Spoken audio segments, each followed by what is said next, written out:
हमारे वृंदावन में एक गौड़िया संप्रदाय के एक महात्मा थे। वो कभी किसी स्त्री से नहीं मिलते थे, और यदा कदा कभी कहीं उनको कोई स्त्री दिख भी जाती मार्ग में तो वो अपने मुंह फेर लेते और सीधे चलते बनते। लेकिन इतने विद्वान थे, इतने भक्त थे, वैष्णव थे, इतनी अंदर उनके अंदर वैष्णवता थी कि सब उनको प्रणाम करते थे। एक बार मीराबाई ब्रजमंडल आई तो मीराबाई बोली कि हम उन महाराज जी के दर्शन करना चाहते हैं। तो दर्शन करने के लिए जहां कुटिया में वो रहते थे वहां मीराबाई पहुंच गई। तो जैसे ही मीराबाई पहुंची तो द्वारपालों ने रोक दिया। बोले कहां जा रही हो? बोले कि महाराज जी के दर्शन करने। महाराज जी किसी स्त्री को दर्शन नहीं देते, महाराज जी केवल पुरुषों से ही मिलते हैं। मीराबाई मुस्कुरा करके बोली ये वृंदावन धाम है भाई साहब, और यहां पर योगेश्वर कृष्ण के अलावा और दूसरा कौन पुरुष है मुझको आप बता दो। अरे यहां पर देव आदिदेव महादेव शंकर भी जब आते हैं तो गोपी बन करके आते हैं। हमारे वृंदावन में गोपेश्वर महादेव बैठे, नथनी पहन करके, कानों में कुंडल पहन करके, आंखों में काजल लगा करके बढ़िया गोपी बन के बैठे हैं भगवान शिव। मीराबाई बोली कि इस पूरे वृंदावन में योगे पुरुष तो केवल एक है, नंद नंदन, उसके अलावा तो यहां सब गोपी हैं, सब स्त्रियां हैं। आपके महाराज जी पुरुष हैं तो मैं निश्चित ही उनका दर्शन करूंगी, क्योंकि मैंने कृष्ण के अलावा और किसी पुरुष को देखा ही नहीं है। बाकी सब तो यहां पर स्त्री के स्वरूप हैं। जब उनको ये भान हो जाए तो मुझे बता देना, मैं फिर आकर के उनसे मिल लूंगी। अच्छा, मीराबाई का एक स्वभाव था, मैंने उनके जो जो चरित्र पढ़े, जो जो भाव पढ़े, वो उसको हमारे यहाँ तो अल्लड़ भाषा में तो ऐसे बोल देते हैं मुंह फट, लेकिन मुंह फट नहीं, वो जो मुंह पे होता था बोल देती थी, जिसको होता था उसको बोल देती थी। तो मीराबाई बोली पुरुष तो एक ही है, लेकिन आपके महाराज जी अगर खुद को पुरुष समझते हैं तो एक बार मुझसे मिल लें। ऐसा कहकर के मीराबाई गई। द्वार जो उनके सेवक थे उन्होंने जाकर के उनको महाराज जी को बताया। बोले मीराबाई आई थी, तो बोले दर्शन के लिए कह रही थी, हमने मना किया। तो बोले वृंदावन में तो एक ही पुरुष है, ये आपके स्वामी जी कहां से पुरुष बन गए? ये बात सुनते ही उन्होंने उसी दिन अपना नियम तोड़ दिया कि आज के बाद स्त्रियों से नहीं मिलेंगे। नियम तोड़ दिया। और इस नियम को तोड़ा कैसे? बोले अब वो महाराज जी चल करके मीराबाई के पास गए और पहली बार मीराबाई को देख करके अपना ये नियम तोड़ा उन्होंने। कहा कि हम भले ही खूब विद्वान थे, लेकिन हमारे हृदय में भी विकार था, स्त्री पुरुष में भेद था, आपने वो भेद भी दूर कर दिया। गंगा जी में स्नान करने के लिए गए, तो गंगा स्नान करते समय उनको अपने पैरों के नीचे कुछ अनुभव हुआ। तो जैसे ही उन्होंने डुबकी लगा करके वो निकाला तो वे उनके सेव्य ठाकुर जी उनको मिल गए, छोटे से। उन ठाकुर जी को देख करके हृदय से लगा लिया। बोले जय हो मेरे लाल जी, आप कृपा करके पधारे, अब आपकी सेवा मैं करूंगा। बहुत सावधानी से सुनना, ईर्ष्या दोष भगवान को प्रिय नहीं। तो श्री रैदास जी महाराज उन ठाकुर जी को अपने घर ले आए, अपनी कुटिया में ले आए। रैदास जी की सदैव इच्छा रहती थी कि कभी बद्रीनाथ जाऊं, केदारनाथ जाऊं, गंगोत्री जाऊं, द्वारिका जाऊं, रामेश्वरम जाऊं, लेकिन कैसे जाऊं? जब ठाकुर जी उनके पास आए तो रैदास जी ने मन में विचार कर लिया कि ठाकुर जी मेरे पास आकर कह रहे हैं अब तुझे कहीं जाने की जरूरत नहीं, मैं ही तेरे पास आ गया हूं। तो उन्होंने अपनी कुटिया को विभाजन कर दिया। कैसे? एक कोने में ठाकुर जी को विराजमान कर दिया, एक कोने का नाम बद्रीनाथ रख दिया, एक कोने का नाम द्वारिकाधीश रख दिया, एक कोने का नाम रामेश्वरम रख दिया, एक कोने का नाम वृंदावन रख दिया। और क्या करते? ठाकुर जी की सेवा करते और ठाकुर जी से कहते ठाकुर जी चलो तुमको बद्रीनाथ घुमा लाएं, तो ठाकुर जी को उठा के दूसरे कोने में रख देते, ये रहे बद्रीनाथ। वहां से उठा करके चलो ठाकुर जी तुमको वृंदावन ले चले, तो दूसरे कोने में ले जाते। बोले ये है, ओहो ये वृंदावन आ गए। अभी जब लॉकडाउन लगा था तो उस समय कई वैष्णवों ने ऐसा किया। अब कहां जाएं, वृंदावन नहीं जा पा रहे, द्वारिका नहीं जा पा रहे, बद्रीनाथ आदि कहीं नहीं जा पा रहे, तो क्या करें? अपने घर में बहुत सारे कमरे हैं, सब कमरों के नाम रख दिए। इसका नाम क्या? बोले बद्रीनाथ। रसोई घर का नाम बोले जगन्नाथ। वहां पर अन्न दाल भात ही मिलता रहता है हमेशा, 24 घंटे कभी चले जाओ 12 महीने दाल भात मिलेगा। सोने का स्थान जहां पर पौड़ते हैं बोले रंगनाथ, श्री रंगनाथ भगवान से सैया पर पौड़े हुए। दफ्तर का जहां काम कर रहे हैं, अब तो घर से ही सब काम कर रहे थे, तो क्या उसका नाम क्या रखा? बोले द्वारिकापुरी। बोले ये यहाँ पर राजा बनकर के सब काम कर रहे हैं। तो अब घर में आपस में चर्चा चलती, तो क्या कहाँ जा रहे हो? बोले वृंदावन जा रहे हैं। बोले वृंदावन हो रहा है। आप कहाँ जा रहे हो? बोले हम जगन्नाथपुरी जा रहे हैं। आप कहाँ जा रहे हो? हम द्वारिकापुरी जा रहे हैं। तो सारे तीर्थ धाम घर में ही भाव से प्रकट हो जाएंगे। श्रीमद् वल्लभाचार्य जी महाराज कहते थे कि भगवान को व्यंजन की पूजा से ज्यादा भाव की पूजा प्रिय है। एक भक्त ने कहा कि मेरे पास इतनी धन सामग्री नहीं है कि मैं ठाकुर जी को विविध विविध पदार्थों से भोग लगा सकूं, क्या करूं? श्रीमद् वल्लभाचार्य जी महाराज बोले पदार्थ खरीद नहीं सकता, लेकिन पदार्थ का चिंतन तो कर सकता है। चिंतन तो फ्री में मिल जाता है, तो क्या करो?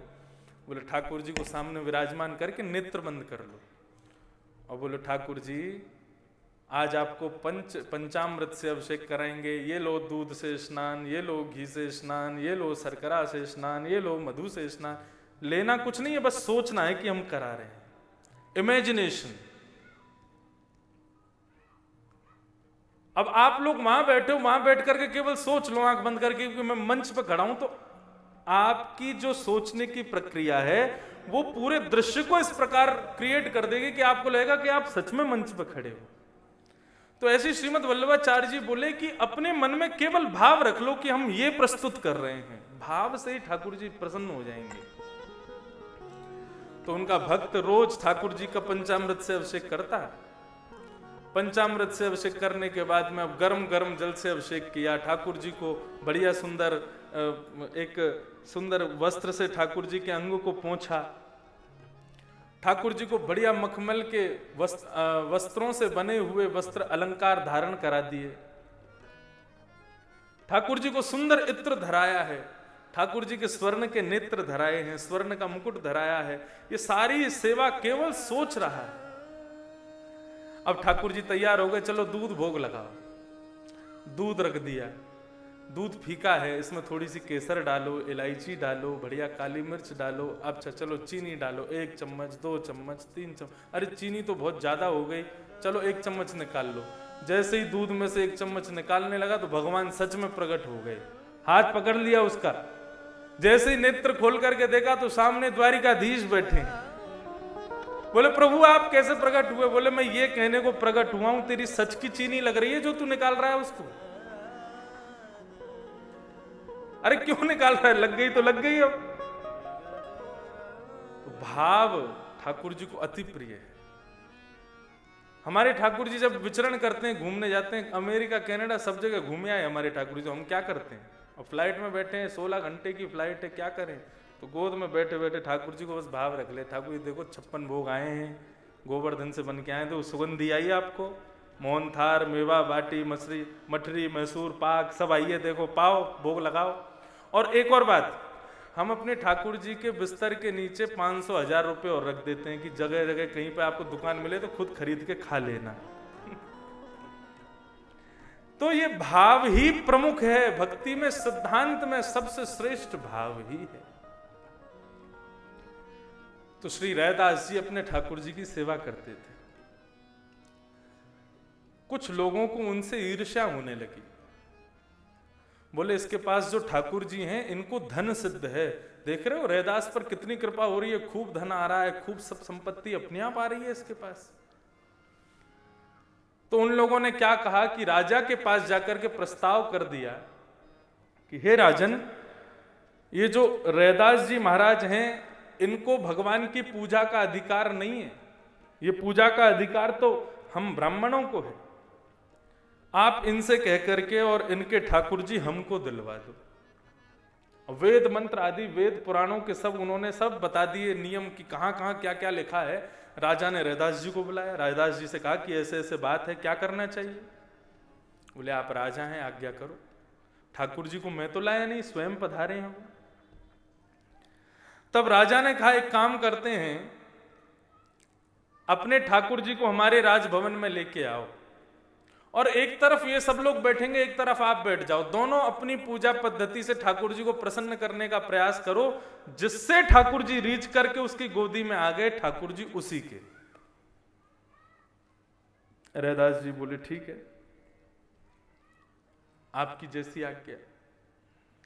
अब तो वो सब लोग जो ईर्ष्या में ठाकुर जी को पाना चाह रहे थे कि इनसे धन आता है, उन्होंने दुनिया भर के पदार्थ, दुनिया भर की सामग्रियां, ना जाने कहां कहां के तीर्थों का जल मंगाया, ठाकुर जी का इससे अभिषेक करेंगे, ये करेंगे, वो करेंगे, और पूरे महाराज राजभवन को सामग्रियों से भर दिया। 56 भोग मंगाए, इतनी सामग्रियां मंगाई, इतने जल मंगाए, इतने घड़े मंगाए, इतने बड़े बड़े विद्वानों को बुलाया, बोले इन सब से रीझ करके ठाकुर जी हमारे पास आएंगे।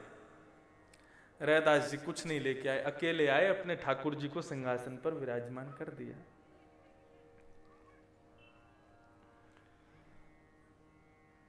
अब उन सब लोगों ने ठाकुर जी की स्तुति गाना शुरू किया, स्तवन शुरू किया, 56 भोग लगाए, यज्ञ किए, हवन सामग्री मंगाई, खूब बढ़िया यज्ञ किया, ठाकुर जी का पंचामृत से अभिषेक, अद्भुत अभिषेक किया। और सब कुछ करने के बाद में ठाकुर जी के सामने आवाहन करने लगे कि ठाकुर जी हमारे पास पधारो, लेकिन ठाकुर जी नहीं आए। तब राजा ने आग्रह किया कि रैदास जी अब इनकी बारी तो हो गई, अब आप करो। ठाकुर जी यदि आपकी गोद में आ गए तो हम मान जाएंगे कि आपके। तब श्री रैदास जी महाराज ने एक पद गाया, बहुत प्यारा पद है। श्री मीराबाई ने भी इस पद को गाया है, लेकिन श्री रैदास जी महाराज का भी यही शब्द के साथ में पद है। अपने नेत्रों को बंद करते हैं, ठाकुर जी का स्मरण करके कहते हैं, ठाकुर जी मेरे पास इतनी सामग्रियां, इतने 56 भोग पदार्थ का भोग लगाने के लिए धन, ये सब मेरे पास नहीं है, मेरे पास केवल वाणी है, मैं वही आपको प्रदान कर सकता हूं। यदि आपको ये सब सामग्रियां चाहिए तो आप अभी उनके पास चले जाओ, लेकिन मेरी वाणी सुनकर के मेरी टूटी फूटी सेवा और मेरी कुटिया में ही चारों धाम घूमने हैं, तो मैं पद के भाव से ही रिझा रहा हूं। आप अगर मेरी सेवा चाहते हैं तो मेरे पास आ जाना। तब श्री रैदास जी ने ये पद गाया, अगर आप उनके पास चले भी जाओगे सेवा के लिए प्रभु, तो भी मेरे हृदय में तो यही भाव रहेगा, सब ही पहर तुमरी ही आशा। दिन भर में जितने प्रहर हैं, मेरी आशा केवल आपसे है, मेरे केवल आप ही हैं जिससे मैं आशा करूं। लेकिन आप आशा करवाने वाले आपके लिए तो हजारों हैं, लेकिन मेरे लिए तो केवल आप ही हो प्रभु, और कोई नहीं है। सब ही पहर तुमरी ही आशा, मन क्रम वचन कहे रैदासा। मन क्रम वचन से मेरी आश केवल और केवल आप हैं और कोई नहीं। और ऐसा भाव गाते गाते, राग थोड़ा सा कठिन है चंद्रकोश, और हमारे ज्यादा अभ्यास में नहीं है गाने के, लेकिन बहुत सुंदर राग है। जब ये भाव गाने लगे, गाते गाते रुदन करने लगे, नेत्र खोले ही नहीं, क्योंकि रैदास को ऐसा लगा शायद मेरे पास नहीं आएंगे आप। जब भी नेत्र नहीं खोले, रुदन करते रहे, नेत्रों से अश्रुपात होते रहे और गाते रहे। तब ठाकुर जी की मूर्ति वहां समस्त नगरवासियों के सामने, राजाओं के सामने, तभी देखते हैं कि राज सिंहासन से मूर्ति अपने आप उठ करके जाती है और जाकर के श्री रैदास जी की गोद में बैठ करके उनको अपने हृदय से लगा लेती है। और श्री रैदास जी अपने अंक में भर के ठाकुर जी की उस सुंदर प्रतिमा को अपनी कुटिया में चले जाते। ठाकुर जी अति व्यंजन, अति बड़े बड़े उत्सव करने से ठाकुर जी को बहुत प्रसन्नता होती है, ऐसा नहीं है। मैं अपने लाल जी के खूब उत्सव करता हूं, अपने ठाकुर जी के खूब कथाएं कम, उत्सव ज्यादा करता हूं। लेकिन यदि उन उत्सवों में भाव प्रधान नहीं है, केवल और केवल साज सज्जा प्रधान है, ठाकुर जी के 56 भोग की सामग्री क्या बनी है वो प्रधान है, ठाकुर जी को हमने अलंकार कैसे धराए हैं, वस्त्र कैसे धराए हैं, ठाकुर जी की पिछवाई कैसी है, ठाकुर जी के साज सज्जे कैसे हैं, वो प्रधान यदि रखोगे तो ठाकुर जी को उत्सव प्रिय नहीं है। ये 56 भोग धराने की जो सेवा है कि ठाकुर जी को 56 भोग ही धरेंगे, उसके कम में ठाकुर जी को अगर 51 भोग रख दिए तो क्या ठाकुर जी भोग नहीं लगाएंगे? सबरी के बेर सुदामा के तंदुल रुचि रुचि भोग लगाए। किसके वशीभूत? केवल प्रेम और भाव। यदि भाव है, प्रेम है, तो ठाकुर जी आप साधारण वस्तु भी दोगे तो उसको भी स्वीकार करेंगे। नाथ द्वारा जब श्री नाथ जी विराजे तो वहां पर कुछ वैष्णव, क्योंकि रसोई अभी ठाकुर जी की नई नई बनी है, सिद्ध होने में समय लगेगा, तो वैष्णवों के यहां से प्रसादी जाती थी श्रीनाथ जी के लिए। तो मंदिर के गोसाई जी पत्तल भेजते थे, दोना भेजते थे, और वो पत्तल दोना देख करके वैष्णव समझ जाते थे कि इतनी सामग्री हमको बनानी है। तो रोज सबका समय आता था, भाई तुम सुबह बाल भोग की सेवा तुम करोगे, राज भोग की सेवा तुम्हारी होगी, उत्थापन भोग की तुम्हारी, शयन भोग की तुम्हारी।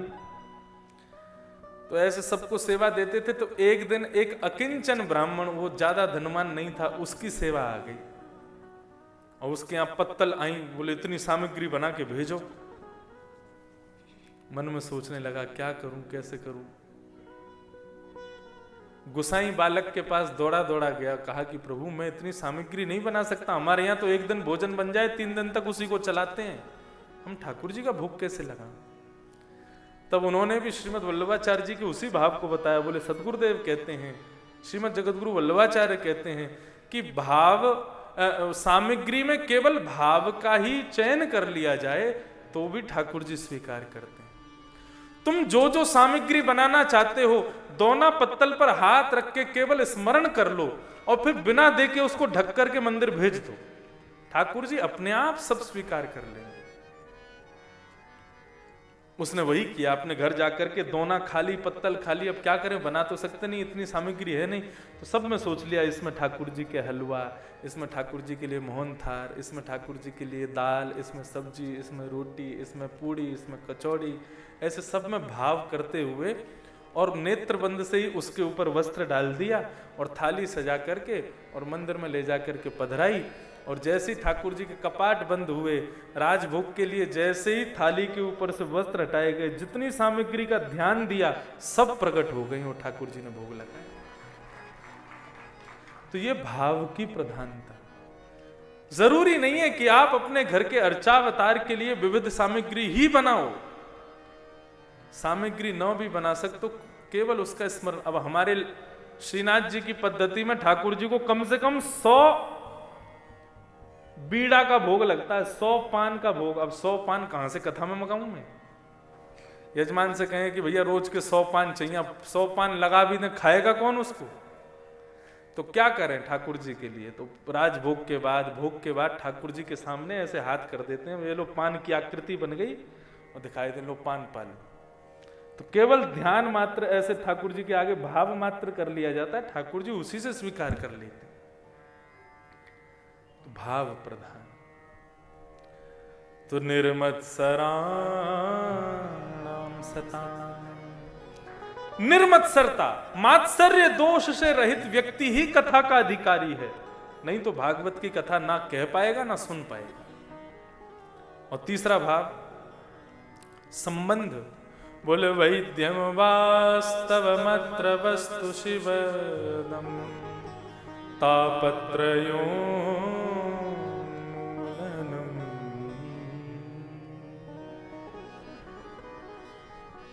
श्रीमद् भागवत का विषय संबंध क्या है? बोले ये हमारा संबंध किससे कराती है?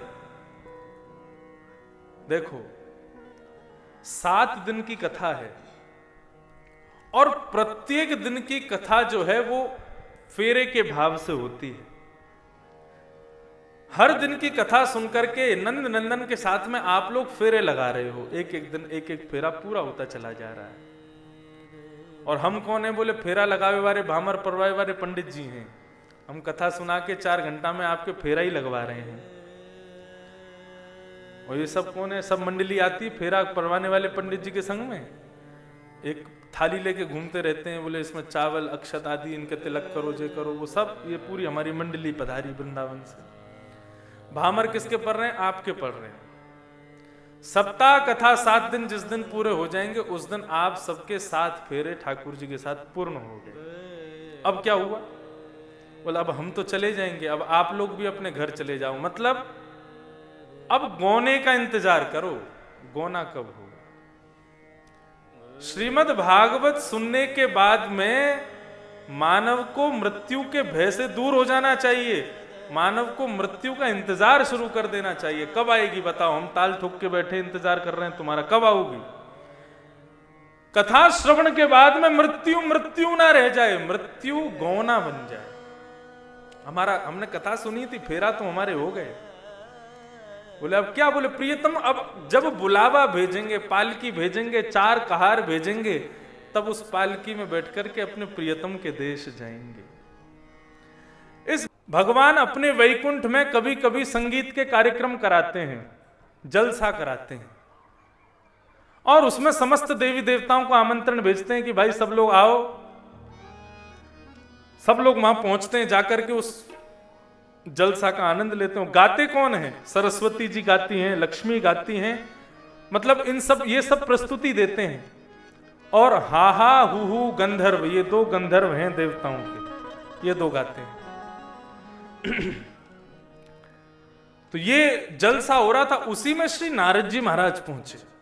नारद जी भगवान के अति मुंह लगे हैं, भगवान के बहुत प्रिय हैं, तो ये कहीं दूर नहीं बैठते, भगवान के शेषनाग से ही कमर लगा के भगवान के चरणों दबाते वहीं बैठ जाते हैं, जैसे बहुत प्रिय होते हैं ना, ऐसे भगवान शेषैया पर लेटे हैं, संगीत का कार्यक्रम सुन रहे हैं।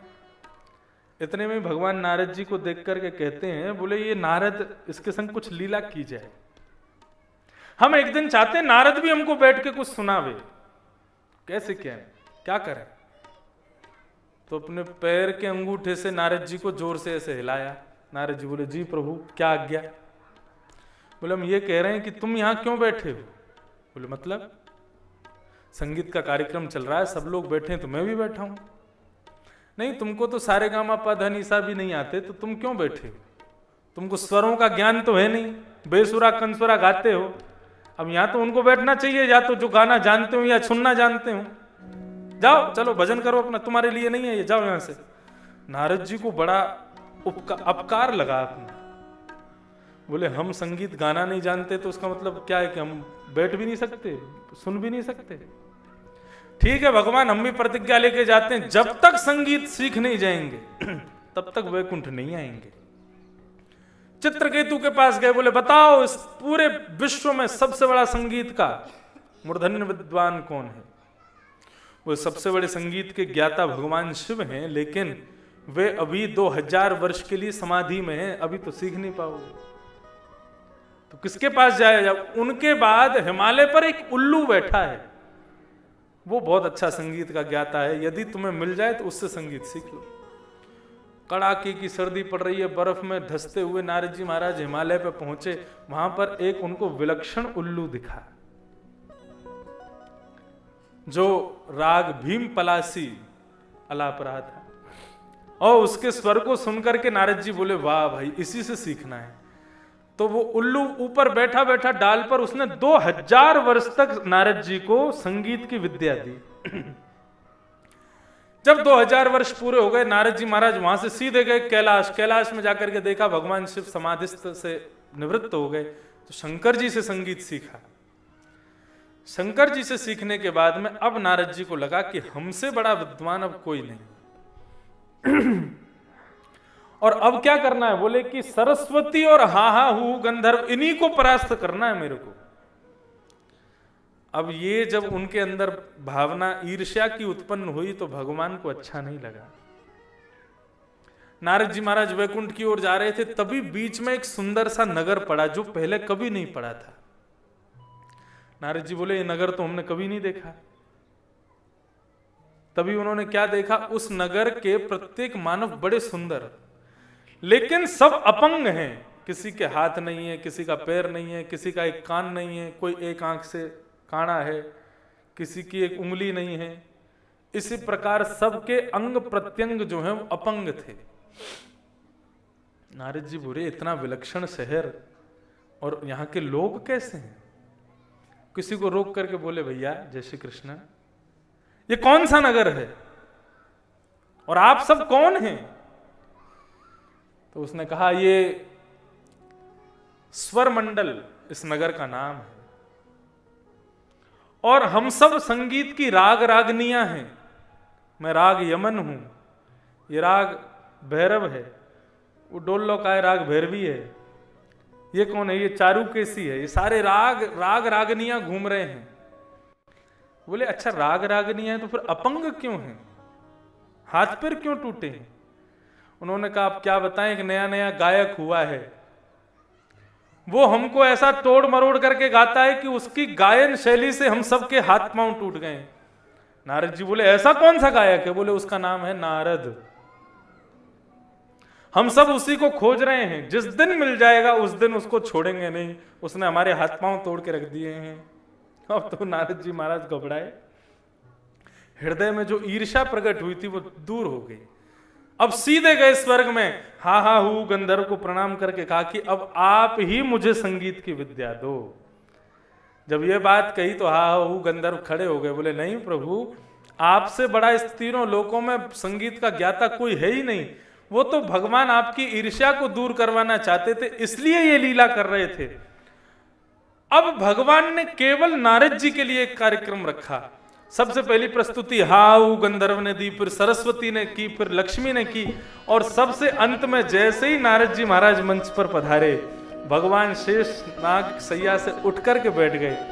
पहली बार नारद जी गाने वाले हैं। जैसे ही नारद जी महाराज ने गाना प्रारंभ किया है, उनके सुंदर स्वर को सुनकर के भगवान रोक नहीं पाए और शेष शैया पर ही खड़े होकर के भुजा उठा करके नृत्य करने लगे। क्या गा रहे हैं नारद जी? 2 मिनट गाओ, फिर उसके बाद कथा विराम करेंगे। ऐसा कीर्तन गाया महाराज नारद जी ने, पूरा वैकुंठ नृत्य करने लगा। वैकुंठनाथ भगवान आनंदित हो गए। क्या दें नारद को, क्या दें नारद को? तभी उन्होंने सरस्वती की वीणा नारद जी को प्रदान की। देवदत्तां मिमां वीणां स्वर ब्रह्म विभूषितां मूर्छयित्वा हरिकथां गायमानश्चराम्यहम्। ये देवदत्ता वीणा है, इस पर मैं साधारण संगीत नहीं गाता, इसमें मैं भगवान का कीर्तन गाता हूँ। ऐसे ही बंधुओं, नारद जी ने ये बताया कि भगवान ने प्रत्येक मानव के कंठ को एक वीणा दी है। उस वीणा से फालतू संगीत मत गाओ, भगवान के सुंदर कीर्तनों को गाओ। शेष प्रसंग हम लोग कल 2 बजे से श्रवण करेंगे। आरती से पूर्व जो लोग उठ के जा रहे हैं वो लोग नहीं जाया करें। आरती हो जाए भागवत जी की, भागवत जी विश्राम करें, तभी हमें जाना चाहिए, ऐसा नियम है। 2 मिनट जय जयकार करें। श्री वृंदावन बिहारी लाल की जय, राधा रमण लाल की जय, राधा वल्लभ लाल की जय। जय जय श्री राधे, जय जय श्री राधे, जय जय श्री राधे। द्वारिकाधीश नमः पार्वती पतये हर हर